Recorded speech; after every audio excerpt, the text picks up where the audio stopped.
တော့မှဗာလေးများရှင်းပြမှာဒါတော့ဖိလုံးကြားကြီးဆိုပါဒါတော့ဖိလုံးကြားကြီးဟိုတောင်တန်းလေးဒီပါဘယ်လိုပြောမလဲစာချုပ်ဆိုတဲ့ဖိလုံးကြောက်ခိုင်ပေါ့ဖိလုံးကြောက်တိုင်ပေါ့နော်ဗာလေးများရှင်းပြတယ်ထဲဝင်ခြင်းအထဲတော့လောလောဆယ်ခေတ်ကာလအချိန်တွေရတော့ကျွန်တော်ပိတ်ထားပါတယ်ခင်ဗျာအထဲတော့ဝင်လို့မရပါဘူးဒီအပြားကြီးပဲကျွန်တော်လိုရတာတော့ရှင်းပြလို့ရတာဗာလေးများသိချင်တယ်အထဲတော့ဝင်လို့မရဘူးဗျာဒါတော့ကျွန်တော်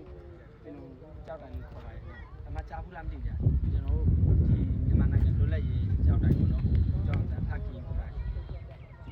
ကြားဘူးလေမမြင်ဘူးလားကြည့်တာအထဲတော့ဝင်လို့မရဘူးဗျာဒါတော့တောင်တန်းနေပြည်မှာအဓိကတကယ်ကြောက်တိုင်စစ်ပါဗျာအခုလောဆိုတော့ခိကလာချင်းတွေကဝင်လို့မရပါဘူးရပဲမှာဗာလေးများသိချင်တယ်ဗာလေးများသိချင်နေတယ်အမဘေးရတယ်ဗျာဒီချမ်းပြရပဲလားအမပုံစံတော့ချမ်းပြပုံစံတော့အမပုံစံကနည်းနည်းလေးချမ်းပြရတဲ့ပုံစံနဲ့မတူဘူးမှာအဲ့ဒါဗာလေးရည်လားဗျာအဲ့ဒါပတ်စံမှာပတ်စံဗျာပတ်စံမပါဘူးပတ်စံ9000ဗျာကျွန်တော်ဟိုနားဒီနားလေးပြောတာ9000ဟာမပါဘူးမ